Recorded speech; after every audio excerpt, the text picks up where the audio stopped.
Hello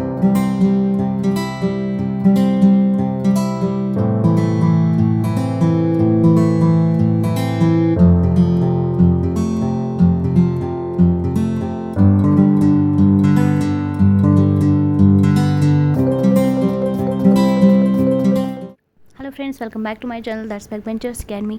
आज का जो हमारा टॉपिक है that is the packet radio protocols. इसमें हम Aloha and slotted Aloha protocols पढ़ेंगे। तो चलिए स्टार्ट करते हैं हम आज का वीडियो। तो हमारे पास PR जो है that is the packet radio, वो क्या है? वो एक ऐसी एक्सेस टेक्निक है जहाँ पे बहुत सारे सब्सक्राइबर्स अटेम्प्ट करते हैं to access the single channel को इन एन अनकोऑर्डिनेटेड मैनर। ठीक है, तो यहाँ पे जो हमारा डेटा ट्रांसमिशन होता है वो होता है by using your bursts of data. ठीक है, ये यहाँ पे किसकी बात हम करें? That is the packet radio. अभी हमने प्रोटोकॉल्स की बात नहीं की, अभी हम सिंपल डिस्कस करेंगे पैकेट रेडियो। तो यहाँ पे जो मल्टीपल ट्रांसमिशंस होते हैं, मल्टीपल ट्रांसमीटर्स क्या करते हैं? साइमल्टेनियसली ट्रांसमिशंस करते हैं, और जो कोलिजन्स इनसे जो कोलिजन्स ऑकर होती हैं वो डिटेक्ट करता है हमारा BS that is the base station receiver. तो यहाँ पे हमारे पास दो किस्म की सिग्नल्स होती हैं, एक को हम ACK बोलते हैं, दूसरे को NACK बोलते हैं। ये सिग्नल्स ब्रॉडकास्ट कौन करता है? बेस स्टेशन करता है। इनको हम अलर्ट सिग्नल्स भी बोलते हैं। ये डिजायर्ड यूज़र को एक अलर्ट देता है कि क्या हमारे पास सिग्नल रिसीव हुई है या नहीं। अब अगर हमारे पास ACK सिग्नल जो है ये इंडिकेट करता है एक्नॉलेजमेंट किसकी? रिसीवर्ड बर्स्ट फ्रॉम डेटा। तो ये हमें बोलता है कि पर्टिकुलर डेटा जो है इंफॉर्मेशन रिसीव हुई है बेस स्टेशन से। और अगर NACK है तो वो इंडिकेट करेगा जो हमारा प्रीवियस बर्स्ट ऑफ डेटा था वो करेक्टली बेस स्टेशन पे रिसीव नहीं हुआ है। तो कन्फ्यूजन की बात नहीं है यहाँ पे, सिंपली जहाँ पे ACK होगा वो होगा एक्नॉलेजमेंट करेक्ट, और जहाँ पे N साथ होगा दैट मीन्स डेटा यहाँ पे करेक्टली नहीं आया। तो अब हम जो दो सिग्नल्स हैं ACK and NACK signals use करते हैं। तो यहाँ पे सिस्टम क्या करता है? ये इम्प्लाई करता है ये दो signals in order to give your perfect feedback. लेकिन यहाँ पे ट्रैफिक डिले ज़्यादा भी हो सकता है क्योंकि कोलिजन ज़्यादा होती हैं। तो ये वाला सिस्टम जो है ये काफ़ी ईजी है, इम्प्लीमेंटेशन की बात करेंगे तो काफ़ी ईजी है। स्पेक्ट्रल एफिशिएंसी काफ़ी लो होती है, और लेकिन डिलेज़ की बात करेंगे तो यहाँ पे डिलेज़ होते हैं। अब यहाँ पे करेंगे हम बात प्रोटोकॉल्स की। तो पैकेट रेडियो प्रोटोकॉल्स हैं दो तरह के। यहाँ पे देखिए ये फिगर से ये हमें बता रही है वेरिएबल पीरियड किसी भी पैकेट के लिए यहाँ पे यूज़ कर रहे हैं अलोहा। तो पैकेट A जो है यहाँ पे सफ़र कर रहा है कोलिजन, तब अगर कोई और टर्मिनल ट्रांसमिट करेगा पैकेट्स को यूजिंग द पैकेट T1 से T1 + 2T तक। ठीक है, अगर यहाँ पे इवन इफ़ ओनली अगर स्मॉल पोर्शन ऑफ डेटा जो होगा, small portion of packet A जो होगा, अगर उसमें कोलिजन होगा तो उस टाइम पे इंटरफेरेंस हो जाएंगी, और जिस वजह से जो हमारी मैसेज होगी वो यूज़लेस हो जाएगी। तो ये है हमारा एक फिगर जो आपको ये बता रहा है कि पैकेट A कैसे कोलाइड कर रहा है पैकेट B और C से। यहाँ पे प्रोटोकॉल जो यूज़ कर रहे हैं that is called as Aloha.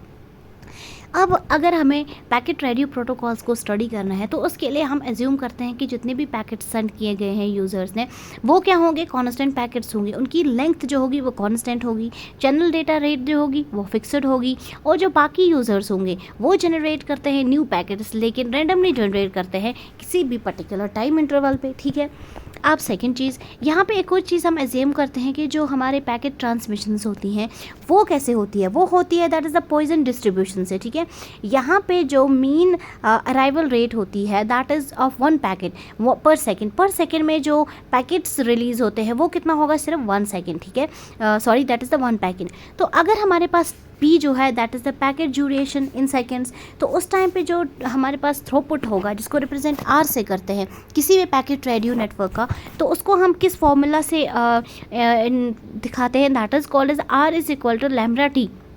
R क्या है? ये है नॉर्मलाइज्ड चैनल ट्रैफिक। अगर यहाँ पे हमारे पास R ग्रेटर देन 1 होगा तो उस टाइम पे जो पैकेज जनरेट हो रहे हैं, जो यूज़र कर रहा है जनरेट, वो एक्सीड करते हैं the maximum transmission rate of your channel. ठीक है, तो ये है हमारे पास एक फॉर्मूला। अब चलिए आगे बढ़ते हैं अपने टॉपिक में। तो अब हमारा पैकेट जो है उसको हम एज्यूम करते हैं कि वो सक्सेसफुली ट्रांसमिट हुआ है अगर कोई भी दूसरा पैकेट उस टाइम पे ट्रांसमिट नहीं हो रहा है। ठीक है, किस टाइम पे? During the given packet time interval. तो हम मानेंगे ये सक्सेसफुली ट्रांसमिट हो गया। तो अब प्रोबेबिलिटी 0 पैकेट्स की, 0 पैकेट्स का मतलब क्या होता है? कोई भी कोलिजन नहीं है। तो किसी भी टाइम इंटरवल पे वो हम किस फॉर्मूला से देते हैं?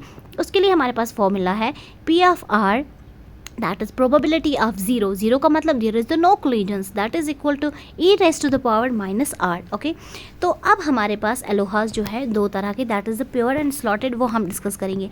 पहला हम बोलेंगे that is the pure Eloah. ठीक है, प्योर एलोहा प्रोटोकॉल जो है इसको हम रैंडम एक्सेस प्रोटोकॉल बोलेंगे. ये यूज़ होता है डेटा ट्रांसमिशन के लिए. ठीक है, तो यहाँ पे यूज़र क्या करता है, यहाँ पे यूज़र एक्सेस करता है चैनल को, तब एक्सेस करता है जब मैसेज जिसको ट्रांसमिट करना है, जो मैसेज वो रेडी है. तो जैसे ही ट्रांसमिशन हो जाती है उसके बाद यूज़र यहाँ पे वेट करता है एक्नॉलेजमेंट के लिए. ठीक है, अब अगर उसको एक्नॉलेजमेंट मिलती है तो वेल एंड गुड. ठीक है, और अगर उसको एक्नॉलेजमेंट नहीं मिलेगी तो वहाँ पे क्या हो जाता है, रीट्रांसमिट हो जाती है मैसेज. ठीक है, यहाँ पे एक्नॉलेजमेंट के लिए ये वेट करेगा या तो सेम चैनल पे या तो सेपरेट फीडबैक चैनल पे. ठीक है, अब अगर कोलिजन्स हो रहे हैं, in case of the collisions, तो वहाँ पे टर्मिनल पहले तो वेट कर रहा है किसी भी रैंडम पीरियड ऑफ टाइम के लिए एक्नॉलेजमेंट के लिए, और अगर नहीं मिलती है एक्नॉलेजमेंट उस टाइम पे ये मैसेज रिट्रांसमिट हो जाती है. ठीक है, अब जैसे जैसे नंबर ऑफ़ यूज़र्स इंक्रीज़ हो जाएंगे तो डिले की अगर हम बात करेंगे वो भी ज़्यादा हो जाएगा. क्यों? क्योंकि वहाँ पे प्रोबेबिलिटी ऑफ कोलिजन ज़्यादा इंक्रीज़ हो जाती है तो डिले भी ज़्यादा हो जाएगा. तो एलोहा प्रोटोकॉल की अगर हम बात करेंगे वहाँ पे वैल्यूएबल पीरियड जो है वो होता है double than that of your packet duration. ठीक है, यहाँ हम सिंपल एलोहा की बात कर रहे हैं. ठीक है, that is a pure Aloha की बात. तो यहाँ पे जो है probability of no collision during your time interval 2t, तो उसको हम एक इक्वेशन से रिप्रेजेंट करते हैं. पी ऑफ कैसे रिप्रेजेंट करेंगे इसको, हम रिप्रेजेंट करते हैं प्रोबेबिलिटी ऑफ n. तो वो होगी probability of n is equal to 2r raise to the power n e raise to the power minus 2r that is whole divided by n. तो n क्या होगा, that is at n is equal to 0.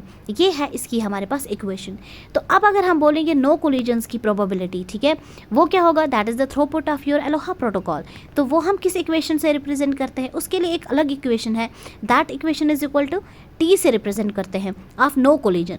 t is equal to r e raise to the power minus 2r. तो ये है हमारे पास another equation. Okay, ये हमारे पास pure Eloah ख़त्म हो गया. अब हम देखेंगे स्लॉटेड एलोहा क्या है. ठीक है, अब देखो यहाँ से थोड़ा हमें इसके नाम से ही समझ आ रहा है, पता चल रहा है कि स्लॉटेड एलोहा में क्या होता है. यहाँ पे टाइम को हम डिवाइड करते हैं इक्वल टाइम स्लॉट्स में जिनकी लेंथ क्या होती है, that is greater than that of the packet duration. ठीक है, यहाँ पे इक्वल स्लॉट्स में डिवाइड किया जाता है टाइम को. तो यहाँ पर जो सब्सक्राइबर्स होते हैं, हर एक सब्सक्राइबर के पास सिंक्रोनाइज्ड क्लॉक होंगे और वो ट्रांसमिट करेंगे मैसेज कब, at the beginning of new time slot. जैसे ही बिगनिंग होती है, न्यू टाइम स्लॉट अलॉट किया जाता है, उसकी बिगनिंग पे ही मैसेज ट्रांसमिट करेंगे. तो इसकी वजह से क्या होता है, discrete distribution of packets. Okay, अब सेकंड चीज़, तो इसकी वजह से जो हमारा स्लॉटेड एलोहा है, इसकी वजह से हमारे पास पार्शियल कोलिजन्स है वो प्रिवेंट होते हैं. पार्शियल कोलिजन्स क्या होता है, जहाँ पे एक पैकेट कोलाइड करेगा with the portion of another, with A small portion of the another particle. ठीक है, अनदर पैकेट. अब यहाँ पे जैसे जैसे नंबर ऑफ़ यूज़र्स इंक्रीज़ हो जाएंगे तो डिले क्या होगा, ज़्यादा हो जाएगा. क्यों? क्योंकि यहाँ पे जो कोलिजन्स हो रहे हैं वो कंप्लीट कोलिजन्स उस टाइम पे हो जाएंगे. तो रिजल्टिंग क्या हो जाएगा, repeated transmissions of those packets जो ओरिजिनली लॉस हो गए हैं उसकी रिपीटेड ट्रांसमिशन होती रहेगी. तो number of slots that is with in the transmitter, वो यहाँ पे वेट करेगा प्रियर टू ट्रांसमिटिंग, पहले वो ट्रांसमिशन से पहले वेट करते हैं. ठीक है, उसके बाद ही ट्रांसमिशन मैसेज हो जाती है. तो वो डिटरमाइन करता है हमारे पास delay characteristics of your traffic.